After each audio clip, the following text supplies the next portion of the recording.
ইমাম হুসাইন রাদিয়াল্লাহু তাআলা আনহু ৭২ জন সঙ্গী সাথীকে সাথে করে নিয়ে তিনি কুফার দিকে অগ্রসর হতে আরম্ভ করলেন।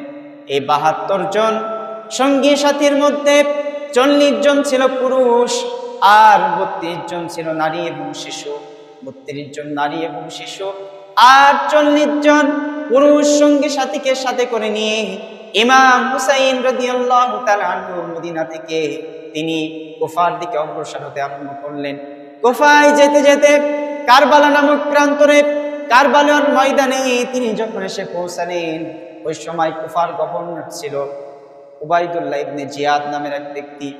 এই ইবনে জিয়াদ তিনি তার সৈন্যবাহিনীকে প্রেরণ করলেন এবং বললেন, ইমাম হুসাইনকে আমার দরবারে হাজির করো।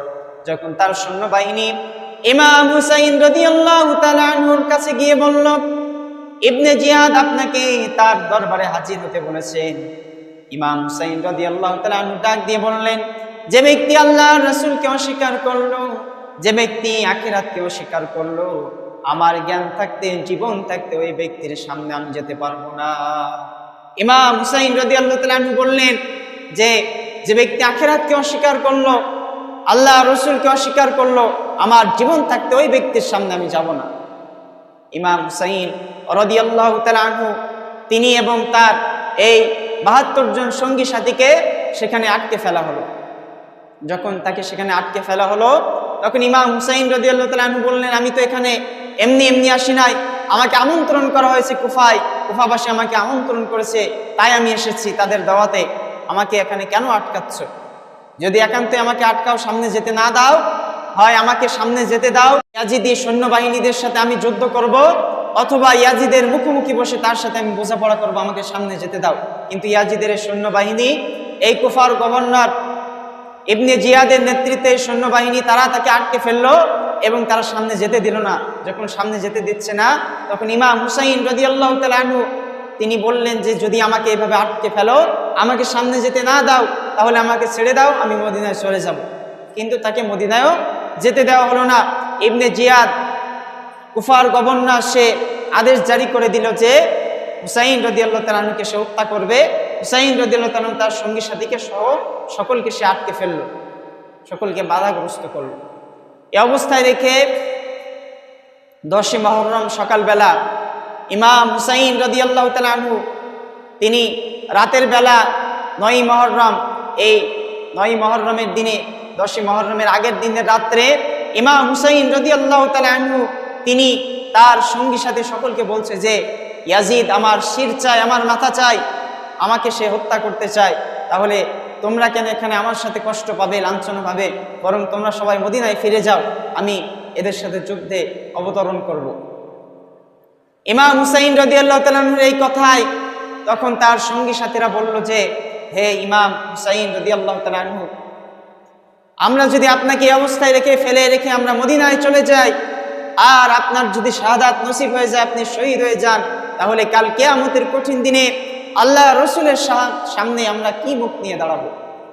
ইমাম হুসাইন রাদিয়াল্লাহু তাআলা আনহু সকালবেলা 10 মুহররম সকালবেলা ফজরের পরে তিনি তার 40 জন পুরুষ যে সঙ্গী সাথী তার সাথে গিয়েছিল, 32 জন নারী এবং শিশু, তাদেরকে রেখে 40 জন সঙ্গী, 40 জন এই পুরুষ সঙ্গীকে সাথে নিয়ে ইমাম হুসাইন রাদিয়াল্লাহু তাআলা আনহু যুদ্ধের ময়দানে তিনি নেমে পড়লেন। যুদ্ধের ময়দানে একটা পর্যায়ে জোহরে রক্ত হওয়ার আগেই, এই 10 মুহররমের দিন জোহরে রক্ত হওয়ার আগেই তার 40 জন সঙ্গী, 40 জন পুরুষ সাথী তারা প্রত্যেকে শহীদ হয়ে গেল। 40 জন সাথী যখন শহীদ হয়ে গেল, 40 জন পুরুষ সব শহীদ হয়ে গেল, ইমাম হুসাইন রাদিয়াল্লাহু তাআলা আনহু একাই বেঁচে আছেন এই ময়দানে। ইমাম হুসাইন রাদিয়াল্লাহু তাআলা আনহু তিনি তখন ওইখান থেকে তিনি তাঁবুর ভিতরে চলে গেলেন। তার স্ত্রী সহ বাকি যে মহিলা যারা আছে তাদের কাছ থেকে বিদায় নেওয়ার জন্য তিনি তাঁবুতে প্রবেশ করলেন আর বলছেন, প্রাণের স্ত্রী, আমাকে বিদায় দিয়ে দাও, আমি এই জিহাদের ময়দানে আমি নামতে যাচ্ছি, আমি এই সৈন্যবাহিনীর সাথে আমি জিহাদের ময়দানে যাচ্ছি, তোমরা আমাকে বিদায় দাও। ইমাম হুসাইন রাদিয়াল্লাহু তাআলা আনহুর স্ত্রী বলছে যে, প্রাণের স্বামী ইমাম হুসাইন, আমি আপনাকে এই যুদ্ধে যেতে আমি বাধা দান করব না, আমি আপনাকে যুদ্ধে যেতে বিরত থাকতে বলবো না, কিন্তু আপনার কাছে একটা দাবি, আমার বুকে এই যে দুগ্ধপোষ্য শিশু, দুধের শিশু, আজ কয়েকদিন হলো আমাদের তাঁবুতে কোনো খাবার নাই, পানি নাই, খাবার এবং পানির অভাবে আমার বুকের দুধ নাই, আমার এই ছোট্ট শিশু মাসুম বাচ্চা, দুধের বাচ্চা, সে পানির অভাবে প্রায় মারা যাওয়া অবস্থা। এই অবস্থায় তার গালে একটু পানির ব্যবস্থা করেন। ইমাম হুসাইন রাদিয়াল্লাহু তাআলা আনহু তার এই দুগ্ধপোষ্য শিশু মাসুম বাচ্চাকে সাথে করে নিয়ে, কোলে করে নিয়ে ইয়াজিদি সৈন্যবাহিনীদের সামনে যেয়ে বলল, হে ইয়াজিদ সৈন্যবাহিনী, আমার এই ছোট্ট বাচ্চা একটু ফোরাতের পানি প্রবাহিত হয়ে যাচ্ছে, এই অফুরন্ত নিয়ামত প্রবাহিত হয়ে যাচ্ছে, একটু পুলটা ছেড়ে দাও, আমি আমার এই বাচ্চাটিকে এক ঢোক পানি আমি তাকে খাওয়াই। আমার সাথে তোমাদের শত্রুতা থাকতে পারে, কিন্তু আমার এই ছোট্ট মাসুম বাচ্চা, তার সাথে তো তোমাদের শত্রুতা থাকার কথা নয়। আমার এই ছোট্ট বাচ্চাকে একটা ঢোক পানি খাওয়ার একটু সুযোগ করে দাও, একটু ফোরাতের পুলটা ছেড়ে দাও। ইমাম হুসাইন রাদিয়াল্লাহু তাআলা তার বাচ্চাকে এভাবে উঁচু করে ধরেছেন, আর এভাবে সৈন্যবাহিনীদেরকে কাছে একটু তিনি পানির জন্য আবেদন করছে। কিন্তু এই ইয়াজিদের সৈন্যবাহিনী, তাদের অন্তরের ভিতরে কোনো দয়া মায়া নাই।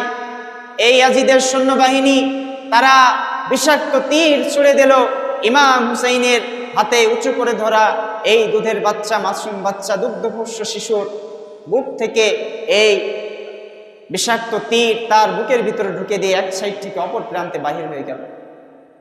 ইমাম হুসাইন রাদিয়াল্লাহু তাআলা লক্ষ্য করলেন, তার ছোট্ট মাসুম বাচ্চার শরীরের এক প্রান্ত থেকে অপর প্রান্তে তীর ঢুকে বাহির হয়ে গিয়েছে, ফিনকি দিয়ে রক্ত বাহির হচ্ছে। এই রক্ত তিনি আজদা ভরে হাতে নিয়ে মুখে মাখতে আরম্ভ করলেন, আর বললেন, হে আমার কলিজার টুকরা সন্তান, হে রাসূলের আওলাদ, হে আমার কলিজার টুকরা সন্তান, তোমার রক্তের চেয়ে তোমার রক্ত হযরত সালেহ আলাইহিস সালামের উটনির রক্তের চাইতেও পবিত্র, কেননা হযরত সালেহ আলাইহিস সালামের চাইতে বিশ্বনবীর মর্যাদা অনেক গুণ বেশি। সুবহানাল্লাহ। ইমাম হুসাইন রাদিয়াল্লাহু তাআলা আনহু তিনি তার এই ছোট্ট বাচ্চার রক্তগুলো গায়ে মাখতে আরম্ভ করলেন, আর বললেন, হে আমার কলিজার টুকরার সন্তান, হে রাসূলের আওলাদ, তোমার এই রক্ত হযরত সালেহ আলাইহিস সালামের উটনির রক্তের চাইতেও পবিত্র। এভাবে করে তার বাচ্চাটিকে সাথে নিয়ে কোলে করে নিয়ে তিনি তাঁবুতে ফিরে গেলেন, আর গিয়ে স্ত্রীকে বলছেন, প্রাণের স্ত্রী, তোমার সন্তানকে আমি পানি পান করাই নিয়ে এসেছি, সে ঠান্ডা হয়ে গিয়েছে, আর কিয়ামত পর্যন্ত সে পানি পানি বলে আর চিৎকার করবে না, তোমার সন্তানকে পানি খাওয়ায় ঠান্ডা করে নিয়ে এসেছে। ইমাম হুসাইন রাদিয়াল্লাহু তাআলা আনহু তার এই মাসুম বাচ্চাকে অবস্থায় রেখে তার স্ত্রী সহ সবার কাছ থেকে বিদায় নিয়ে তিনি জিহাদের ময়দানে নেমে পড়লেন। জিহাদের ময়দানে নেমে তিনি যখন অশ্বের উপরে উঠলেন, অশ্বের পৃষ্ঠে আরোহণ করলেন, ঘোড়ার পিঠে উঠে যখন যুদ্ধে অবতরণ করলেন, তখন চারিদিক থেকে তীর এবং তরবারি একের পর এক আসতে আরম্ভ করলো। চারিদিক থেকে যখন তীর আর তরবারি বারবার আসতে আরম্ভ করলো, ইমাম হুসাইন রাদিয়াল্লাহু তাআলা আনহু তিনি একটা পর্যায়ে বললেন, ওহে ইয়াজিদের সৈন্যবাহিনী, একটু থামো, তোমরা কার গায়ে তীর মারতেছো? আমি কি তোমাদের রাসূল বিশ্বনবী মুহাম্মদুর রাসূলুল্লাহ সাল্লাল্লাহু আলাইহি সাল্লামের নাতি, আদরের নাতি হুসাইন নই? আমি কি তোমাদের রাসূলের কলিজার টুকরা মা ফাতেমার নয়নের মণি নই? আমি কি আলী রাদিয়াল্লাহু তাআলা আনহুর সন্তান নই? আমাকে তোমরা কিভাবে তীর মারছো? এভাবে ইয়াজিদি সৈন্যবাহিনীর একের পর এক তীর মারতে আরম্ভ করলো। একটা পর্যায়ে সীমান নামক এক ব্যক্তি তার বক্ষের উপরে উঠে, তার বুকের উপরে উঠে তার শিরটা, তার এই মাথাটা ধর থেকে আলাদা করে দিল। ইমাম হুসাইন রাদিয়াল্লাহু তাআলা আনহু শাহাদাত বরণ করলেন। 11ই মুহররম সকালবেলা আমাদের মাতা বিশ্বনবীর স্ত্রী উম্মে সালামা রাদিয়াল্লাহু তাআলা আনহু তিনি ঘরের বাইরে বসে বসে কাঁদছেন, আর এলাকার মহিলারা এসে বলছে যে, আম্মা জান, আপনি কাঁদছেন কেন? আমাদের আম্মা উম্মে সালমা রাদিয়াল্লাহু তাআলা আনহা বলছেন যে, আমি গত রাতের স্বপ্ন দেখলাম রাসূলুল্লাহ সাল্লাল্লাহু আলাইহি ওয়াসাল্লাম আমার বাড়ির সামনে এসেছেন, তার চোখ থেকে পানি ঝরছে, তার দাড়ি মুবারকে ধুলাবালি মাখানো, অন্যরকম একটা অবস্থায় আমি বিশ্বনবীকে দেখতে পেলাম। আমি জিজ্ঞাসা করলাম, ইয়া রাসূলুল্লাহ সাল্লাল্লাহু আলাইহি ওয়াসাল্লাম, আপনার চেহারা এই ধুলিমলিন কেন? আপনার চেহারাটা মলিন কেন? আপনার দাড়ি মুবারকে ধুলাবালি কেন? আপনার চোখ থেকে অশ্রু কেন? বিশ্বনবী মুহাম্মদুর রাসূলুল্লাহ সাল্লাল্লাহু আলাইহি সাল্লাম উম্মে সালমা রাদিয়াল্লাহু তাআলা আনহাকে বললেন যে, উম্মে সালমা, আমি এখন কারবালার প্রান্তর থেকে আসছি। আমি সেখানে দেখে আসলাম আমার কলিজার টুকরা আমার হুসাইনকে তার দেহ থেকে তার শিরটা তারা আলাদা করে ফেলেছে। আমার নাতি হুসাইনের দেহ থেকে তার মাথাটা আলাদা করে ফেলানো হয়েছে। আমি এই অবস্থা দেখে চলে আসলাম। ইমাম হুসাইন রাদিয়াল্লাহু তাআলা আনহু এই মাথাটা নিয়ে এজিদি সৈন্যবাহিনী একটা প্লেটে নিয়ে তারা কুফার গভর্নর ইবনে জিয়াদের সামনে নিয়ে গেল। কুফার গভর্নর ইবনে জিয়াদ ইমাম হুসাইনের এই মাথাটা প্লেটে রেখে তার পায়ের কাছে রেখেছে এবং একটা লাঠি দিয়ে তার ঠোঁটে নাড়তেছে। হযরত যায়েদ রাদিয়াল্লাহু তাআলা আনহু সামনে বসে আছেন আর বলছেন, ইবনে জিয়াদ, এতক্ষণ যা করেছো মুখ বুজে সহ্য করেছি, এখন যা করছো আর সহ্য করতে পারছি না। তুমি কার মাথাটা তোমার পায়ের কাছে নিয়ে তুমি লাঠি দিয়ে কার ঠোঁটে নাড়া দিচ্ছ? কোন ঠোঁটে তুমি লাঠি দিয়ে নাড়তেছো? যে ঠোঁটে আমি দেখেছি বিশ্বনবী মুহাম্মদুর রাসূলুল্লাহ হাজার হাজার বার এই ঠোঁটে চুমা দিয়েছে, তুমি সেই ঠোঁটে লাঠি দিয়ে নাড়তেছো। এই সমস্ত বেয়াদবি বন্ধ করো।